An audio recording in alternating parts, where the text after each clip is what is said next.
Et bonjour les grands trésors. Je suis joie de vous retrouver par ici parce que ça fait un moment qu'il y a plein de sujets qui me traversent et j'avais l'impression que c'était plus trop dans la spontanéité mais que c'est des graines qui ont demandé un peu plus de temps pour germer. Et là, j'ai vraiment à cœur de vous partager un sujet qui, je crois, nous concerne tous et qui, je crois, fait vraiment bobo à l'intérieur quand on fonctionne comme ça. Donc je rappelle ici que tous les vidéos sur la chaîne, c'est simplement pour offrir à travers mon prisme à moi des fonctionnements que je trouve universels. Là, j'aimerais te parler de l'authenticité. Comment l'authenticité peut restaurer le lien.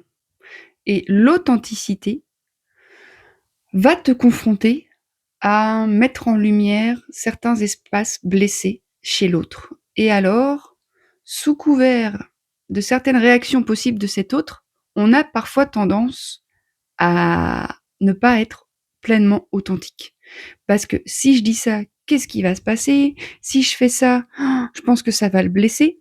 Mais en fait, tu n'es pas responsable de ce que ça va déclencher chez l'autre. Quand ton action, elle est intègre, authentique, et qu'elle n'a pas pour volonté de faire du mal à l'autre, ben, je t'invite de tout cœur à faire vivre cette, cette authenticité. Je vais prendre des exemples pour imager, parce qu'on parle beaucoup d'authenticité, je trouve, mais finalement, j'ai l'impression que pour beaucoup, avant de faire vivre cet élan organique et originel, c'est récupéré par plein de mécanismes de défense qui disent: «Ben non, je peux pas faire ça, ben non, je peux pas dire ça, ben non», parce que l'autre va être blessé. Mais éclairer les blessures des autres, ça fait partie du chemin, en fait, hein. Quand on est en lien avec les autres, on ne peut pas s'exonérer de sa vérité sous couvert de blesser l'autre. On ne peut pas camoufler sa vérité sous couvert de déclencher l'autre. Quand je dis déclencher l'autre, c'est que peut-être ça va le faire réagir, peut-être que ça va venir appuyer sur un bouton qui fait mal. Mais ce n'est pas ton authenticité qui fait mal, c'est qu'à cet endroit-là, chez l'autre, il y a une blessure. Alors, préserver les autres, c'est bien, mais à quel prix? Et si ça doit te coûter ton authenticité, c'est trop cher payé. Je prends un exemple. Comme ça, on va partir un peu tous dans le même espace. J'étais en colocation avec une personne pendant plusieurs mois. Et du coup, ça a pris du temps à ce que le lien de confiance s'instaure et que la relation puisse se goûter de façon sécure, plutôt pour cet autre que pour moi. Parce que cet autre avait vécu au contact de d'autres personnes des liens très blessants. Et, et en fait, cette personne avec qui j'ai vécu en colocation, elle avait été en relation avec un homme qui avait été très malmenant. Et donc, ben, cet homme, moi, je le croisais. Je le fréquentais pas, mais je le croisais dans l'environnement dans lequel je gravitais parce qu'il était encore dans le secteur. Et, et du coup, il faisait encore partie de l'environnement dans lequel on se déplaçait, le jour de marché, les jours de soirée dans des lieux associatifs, il pouvait être là. Et en fait, la personne avec qui je vivais en coloc, au départ, c'était pas possible d'entendre parler de cette personne, de son ex. Et puis, durant ces 8 mois de colocation, il y a eu différentes phases. Il y a eu des phases pour cette personne où c'était possible d'en parler, où elle l'avait croisé au marché, elle lui avait dit bonjour, d'autres où elle l'avait vu et c'était sidération. Parce que encore trop à vif dans beaucoup d'espaces et donc rien que de le revoir, ça la ramenait dans cet espace. Et en fait, moi je co-animais des séances de breathwork, de respiration collective. Et cette personne, son ex-compagnon, m'avait écrit un message pour me demander, parce qu'il pouvait pas être présent aux dates proposées, donc pour me demander si je pouvais le voir en individuel pour une séance de breathwork. Et moi, je savais que de dire oui allait potentiellement mettre en lumière chez la personne avec qui je vivais cet espace qui était encore très blessé. Donc j'ai pris beaucoup de temps. J'ai pris 36 heures pour méditer dessus et sentir c'était comment en moi de prendre cette personne en séance. J'avais l'impression que si je prenais pas cette personne en séance, je Mmh, je ne respectais pas mon élan premier, qui est celui de soutenir les personnes en quête de guérison, en quête de libération. Et bien évidemment qu'une personne pour agir comme ça est une personne qui souffre. Pour faire autant souffrir à l'extérieur, c'est obligatoire qu'à l'intérieur de cette même personne, il y ait beaucoup de souffrance. Donc pour moi, c'est encore plus nécessaire pour ces personnes-là d'extraire la souffrance. Et si je le faisais pas, il y avait deux choses en moi qui cohabitaient. Il y avait non, je vais pas le faire parce que bon, ma coloc, ça va être compliqué à recevoir. Et j'entendais ça. Mais il y avait quelque chose de plus puissant en moi que je vais le faire parce que j'ai l'élan de le faire et parce que c'est nécessaire que je le fasse. Et mon action n'a pas pour volonté de nuire à la personne avec laquelle j'habite, sinon de restaurer en la personne blessée qu'est son ex un espace. Du coup, j'ai médité et j'ai pris la décision de recevoir son ex en séance individuelle. Et alors, j'aurais pu m'abstenir de le partager à ma coloc. Et j'y ai pensé, en me disant, elle n'a pas forcément besoin de savoir, on n'a pas besoin de rouvrir cet espace. Mais vu qu'on était dans une toute petite vallée où tout se dit, tout se sait, je préférais qu'elle l'apprenne par moi. Donc, un jour qu'on était toutes les deux dans la cuisine, je lui ai dit, très cher toi, il faut que je te dise quelque chose, et je pense qu'il y a moyen que ça te déclenche.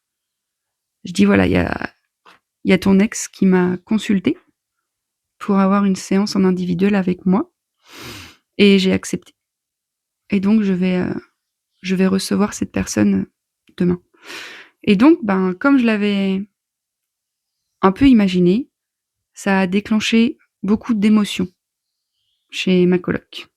Vraiment une émotion très puissante de sidération, de peur de me perdre, de oh, il revient encore, il va tout gâcher, il va vraiment quand on est réactivé dans un espace de sauvegarde, les émotions elles sont vraiment très puissantes. Hein.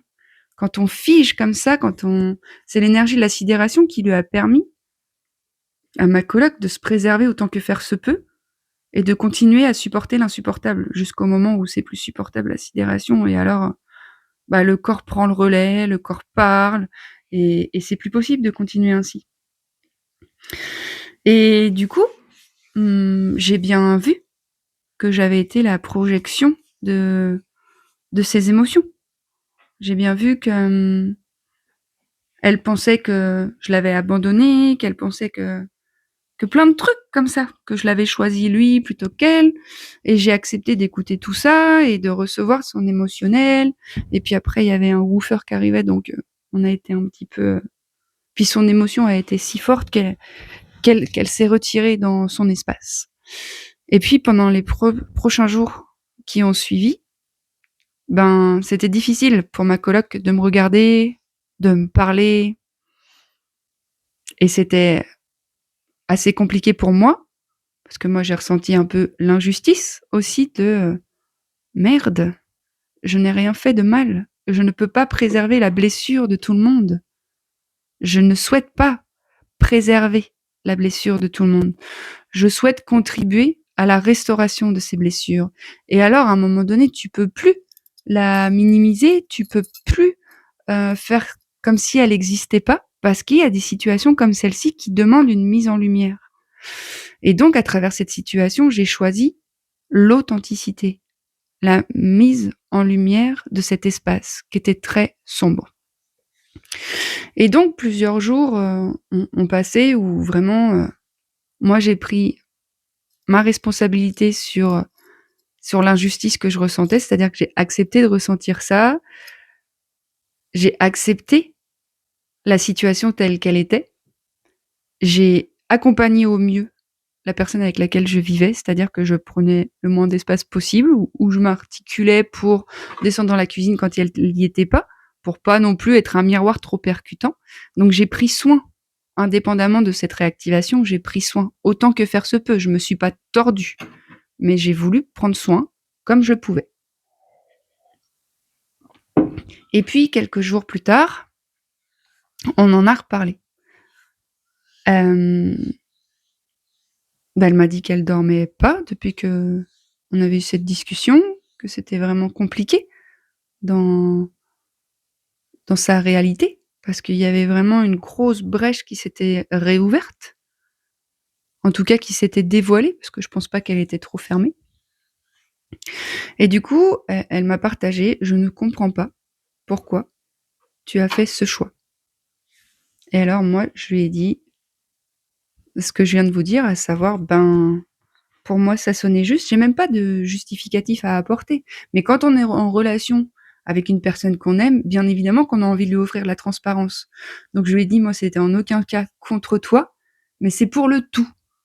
Et donc, quand tu œuvres pour le tout, ben, tu vas observer que parfois, tu es le miroir de certaines parties blessées et que certaines personnes, à certains moments, ne peuvent pas prendre en charge l'émotion qui est réactivée et du coup, ils ont juste envie de péter le miroir». Donc, là, en question, ben, moi, je suis devenue la source de sa projection de: «Ben, c'est pas juste ce que tu fais». Donc je lui ai expliqué. Elle fait: «Pourquoi tu m'as pas demandé en amont?» Et je lui ai dit: «Ben, j'y ai bien pensé, mais j'étais persuadée que tu allais me dire: "Le fais pas"». Or, j'avais déjà pris la décision de le faire. Donc je t'en ai pas parlé pour te protéger et te préserver, parce que je savais que mon action allait être ainsi. Et du coup, de discuter comme ça, et puis vraiment, j'ai été très conciliante parce que je devais déménager et je lui ai dit: «Je je vois ce qui est là pour toi. Je vois comment c'est difficile pour toi d'être en contact de moi. Donc si je peux faire quoi que ce soit, je le ferai. Si j tu veux que je parte plus tôt, je le ferai. Pas demain parce que c'est trop le sbeul partout, mais je comprends et je suis là». Et c'était très, très intéressant parce qu'elle me dit: «Mais oui, mais tu pars dans 3 jours, ça va se terminer comme ça notre relation». Plein de peur, hein, l'émotion quand elle est pas reçue, elle vient teinter la réalité et du coup, il y a des trucs irrationnels. Bien évidemment que je n'allais pas l'abandonner, bien évidemment que notre lien n'allait pas, rompre à la lumière de l'authenticité. Bien évidemment que je lui ai dit: «Mais tu sais, en fait, dans la relation que j'ai avec moi-même, il y a des moments où c'est très difficile et j'ai pas envie de fuir cet espace-là. Donc dans les moments, dans les relations avec l'autre, c'est aussi très difficile. Bien évidemment, puisque l'autre, par son comportement, parfois, va nous offrir la possibilité de nous rencontrer dans des parties de nous très blessées. Et alors là, il s'agira de faire retour pour prendre soin de cette partie blessée plutôt que d'incriminer l'autre. Parce que l'autre n'a pas blessé la partie, l'autre a mis en lumière la partie blessée. Donc c'est plutôt un cadeau. Et donc le dimanche qui arrive, suite à cette conversation, je vais au marché, puis je sais qu'elle affectionnait beaucoup un gâteau. Donc j'avais vraiment à cœur de la soutenir, donc je lui achète ce gâteau. Et quand je vais dans ma chambre, je vois un petit mot de sa part qui m'a tellement touchée. Parce qu'elle espérait de tout cœur qu'avant mon départ, ça allait être plus confortable pour elle d'être en face de moi, qu'elle reconnaissait mon agissement comme étant juste, même si ça faisait beaucoup bobo, que c'était qu'elle comprenait, qu'elle me faisait confiance et qu'elle avait pas envie de rejouer le drame. Mais le drama, en fait, c'est juste une émotion qui veut remonter, puis un cerveau qui protège, hein.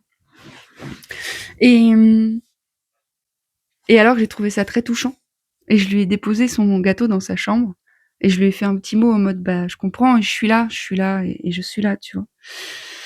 Et le lendemain, on était dans la cuisine toutes les 2 et tiens-toi bien parce qu'elle me dit: «Waouh, j'ai touché un espace, ça y est, ça commence à circuler et waouh, je savais pas que j'avais tout ça en moi et je te remercie». Ah, ça me touche toujours parce que quand elle m'a dit: «Je te remercie», moi j'étais dans la cuisine et j'avais mes yeux qui parce qu'être au service de la lumière, de la justesse pour le tout, à savoir là, ma décision, elle était pas intéressée, elle était dans le cadre de: «Je veux prendre soin d'une personne blessée». L'outil que je propose prend soin de la blessure. Cette personne est blessée, bien évidemment que s'il vient vers moi pour solliciter cet espace, j'ai envie d'y répondre. Et du coup, quand elle m'a dit: «Merci», elle m'a dit: Je crois que c'est la première fois de ma vie où que je suis reçue émotionnellement, où je suis sécurisée par l'autre, dans le lien. Et ça m'a beaucoup touchée et notre relation a beaucoup changé depuis ce moment-là. on a été dans une profondeur plus conséquente, on est resté en lien et du coup, il y a une confiance nouvelle qui a pu se goûter et ça m'émeut. Ça m'émeut parce que beaucoup sacrifient leur authenticité pour nourrir un lien qui n'est plus tant nourrissant. Beaucoup ne disent pas leur vérité pour ne pas blesser l'autre. Mais beaucoup sont aussi dans des espaces relationnels qui ne leur vont plus. Mais ils ne mettent pas fin à la relation ou ils ne disent pas leur vérité parce qu'ils ont peur de blesser l'autre. Alors que l'authenticité met en lumière les espaces blessés et permet la restauration grâce au lien ensuite. Les deux ne sont pas antinomiques. Vous pouvez être authentique et en lien. Et pour beaucoup, être en lien dans le passé, dans l'enfance, ça a été surtout marqué par le fait de ne pas pouvoir être soi, de ne pas pouvoir être authentique. Parce que quand tu as dit si, quand tu étais enfant, quand tu as exprimé ta vérité, tu t'es fait rejeter. Parce que quand tu as exprimé tes émotions, tu t'es fait rejeter. Du coup, tu as créé un personnage. Et ce personnage, il est plein de conditionnements et de choses qui ne te font pas du bien, mais qui te permettent d'être en lien. Et on a besoin d'être en lien quand on est enfant. Le truc, c'est que quand on est adulte, on nourrit ces liens depuis ces comportements de soumission intérieure et de restriction de son être authentique. Et alors, la vie nous propose parfois, à travers des expériences, de venir restaurer ces espaces. Quand je parle de restauration, c'est d'accepter ces émotions viscérales, profondes, de rage, de colère, d'injustice, dont nous sommes nombreux à, à porter tout ça. Mais bien évidemment, puisque c'est des situations dans l'enfance que nous sommes nombreux, sinon tous, à avoir vécu. Et alors vraiment, quand le lien permet la restauration, mais c'est magnifique parce que ça permet de faire goûter une humanité, merveilleuse. Je peux être au contact de ma vérité et je peux être aimée. Je peux déclencher l'autre dans ses émotions et rester en amour pour lui, et rester là pour lui. Je peux le déclencher dans ses espaces les plus profonds et je peux le laisser tomber. Ça veut pas dire je l'abandonne, ça veut dire je te laisse vivre ton processus et je me place à la bonne position pour moi et pour toi. Parce que je reconnais que mon action est venue mettre en lumière un espace en toi. Et je t'aime suffisamment pour te laisser l'espace pour ça et pour accepter d'être honnête, intègre et authentique avec toi. Je ne me tordrai pas pour satisfaire les parties blessées de toi. Je t'aime suffisamment et l'amour qui circule en moi me propose ça. Je ne suis pas allée chercher cette expérience. C'est cette expérience qui m'a trouvée. Et alors, dans la communication, le lien a pu se restaurer. Et j'insiste sur la communication parce que suite à la vidéo sur le viol que j'avais fait, l'été dernier, j'ai des amis qui ont quitté mon champ, qui m'ont dit « je ne suis pas du tout en accord avec ce que tu as dit », sachant qu'ils n'avaient pas écouté l'entièreté de la vidéo. Mais je crois que j'avais mis en lumière des espaces tellement souffrants en eux que parfois c'est plus facile de mettre à distance le miroir. Parce que accepter de se rencontrer dans des espaces de souffrance abyssale, ça demande un courage. Le courage, c'est cette force du cœur. Il n'y a que le cœur qui peut penser ça, c'est pas la tête. Hein. La tête, elle peut comprendre les mécanismes de défense, la sidération, elle peut observer que le corps, il est en PLS, mais c'est bien le cœur qui va permettre au corps de se relâcher, c'est bien le cœur qui va dire, bon, on pleure, on s'allonge 1 heure et demie, on s'allonge 1 heure et demie, on va crier dans les bois, quelque chose qui ne juge pas mais qui accompagne le processus que l'autre a permis. Et c'est en ce sens que je trouve que c'est merveilleux d'être en lien. Mais aujourd'hui, dans beaucoup d'espaces relationnels, déjà il n'y a plus d'authenticité, mais en plus il y a une espèce de consommation que si tu m'accroches, si tu révèles en moi l'insupportable, je vais t'expédier de ma life. Parce que je ne peux pas faire face à cette insupportable réalité me concernant. Alors que, grand trésor, je te jure que quand tu reconnais en toi que tout existe et qu'il y a des espaces très sombres, très souffrants, et que ces espaces-là ont besoin de toi, mais tellement. de toi dans ton corps, dans toi, dans ta présence, de toi dans ton authenticité, de toi dans la reconnaissance de ce qui est blessé, de toi dans je prends soin de ce qui est là en moi. Et je ne cherche pas à le justifier, je ne cherche pas à le camoufler, je ne cherche pas à le transformer. Je l'accepte. Et parce que je l'accepte, ça va se transformer. Et quand je vois ce qui nous a été proposé et la façon dont on l'a traversé, mais je trouve ça d'une magnificence et d'une puissance. Quand c'est juste pour toi, c'est juste pour tout le monde. Quand c'est juste pour toi, que tu le fais depuis un espace désintéressé pour servir le grand tout, c'est juste pour tout le monde. Ça ne veut pas dire que tes actes ne vont pas avoir des conséquences dans la réalité de cet autre avec lequel tu relationnes.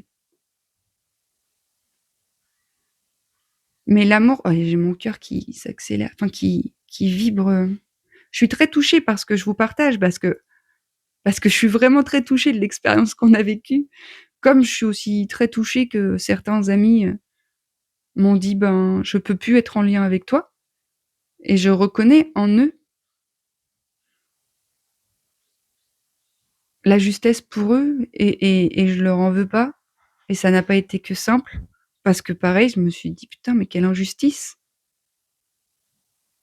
Non, il y a pas d'injustice.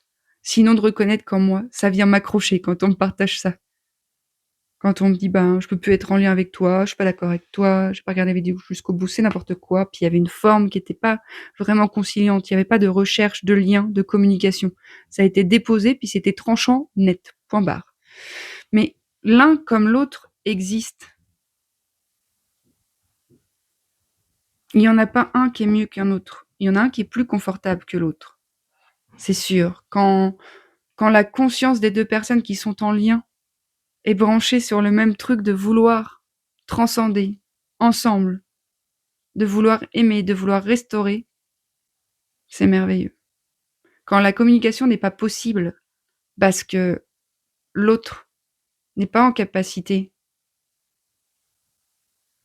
de faire retour et de prendre la responsabilité sur ce en soi qui s'est réactivé au contact du partage, mais ouais. Mais ce chemin d'authenticité, il demande du courage, mais beaucoup de courage.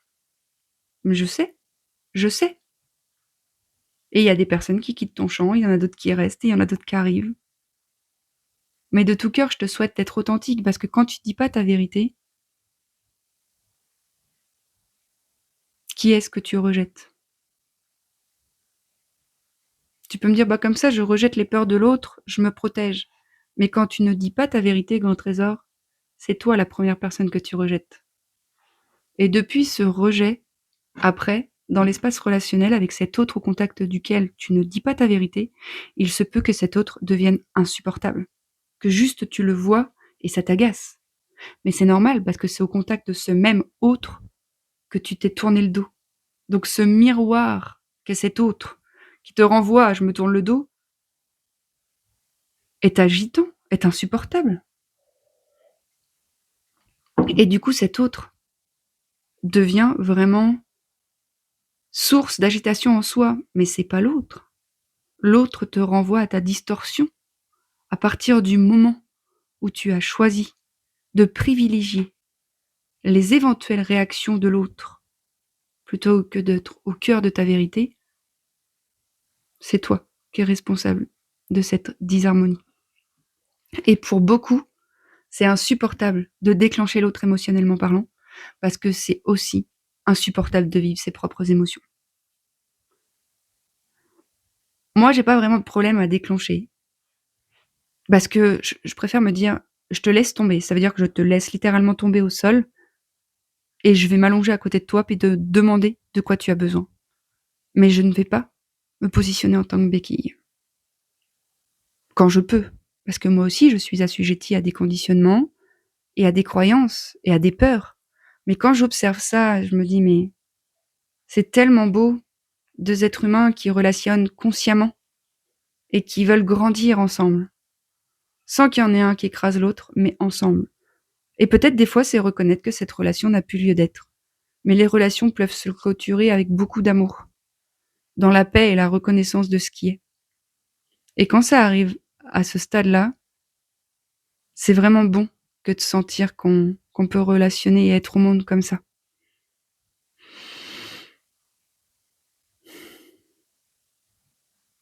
Et je vous partage ça parce que je vois beaucoup de personnes qui tordent leur vérité sous couvert de l'hypothétique réaction de l'autre. Et, et moi, j'ai longtemps cru que j'avais pas le droit de blesser les autres. Ça fait partie de mes programmes. Je ne peux pas blesser les autres. Et en fait, ben si, j'accepte de blesser les autres quand c'est pas ma volonté première. J'accepte que mes actions puissent blesser les autres. Et ça m'arrive, hein, comme j'accepte d'être blessée. Et c'est ce qui fait de nous des êtres humains. C'est pas tout est juste, piou piou piou, piou piou piou, piou piou piou. Je reconnais en moi la blessure qui vient de s'activer. Je reconnais en moi ce qui se goûte quand tu me dis ça. Et je vais laisser l'espace à ce qui est, d'exister. Je ne vais pas le juger. Je ne vais pas te rejeter la patate chaude parce que tu m'as déclenché. Je vais faire retour. Et alors, il s'agira encore une fois de cultiver l'espace à l'intérieur de soi, dans l'inaction, dans le silence, dans la contemplation.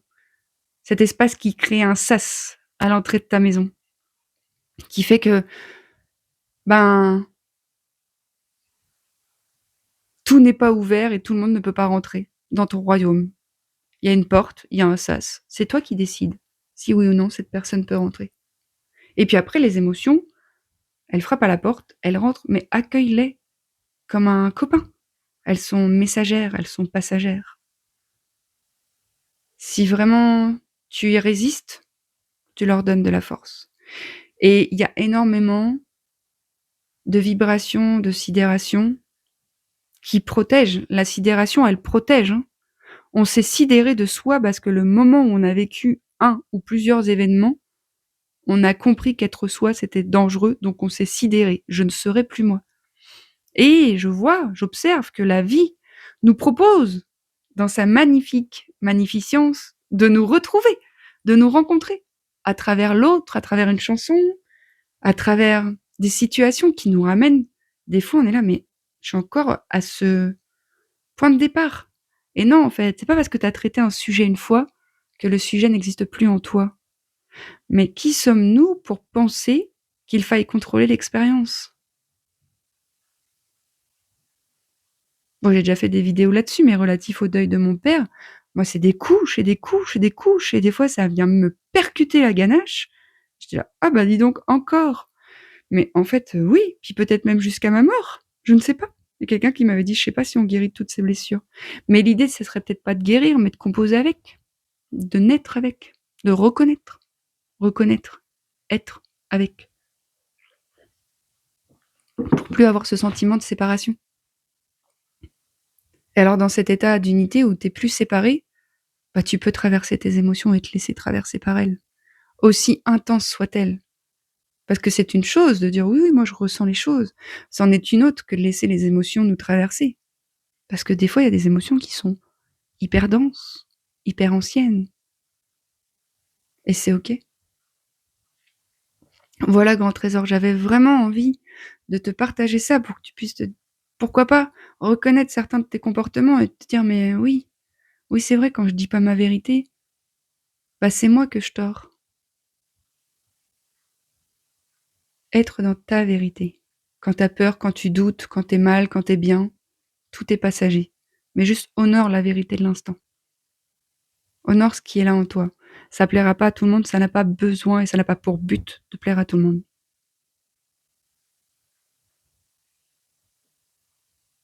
Voilà, grand trésor. Je nous souhaite de tout cœur d'honorer nos authenticités. C'est pas dangereux.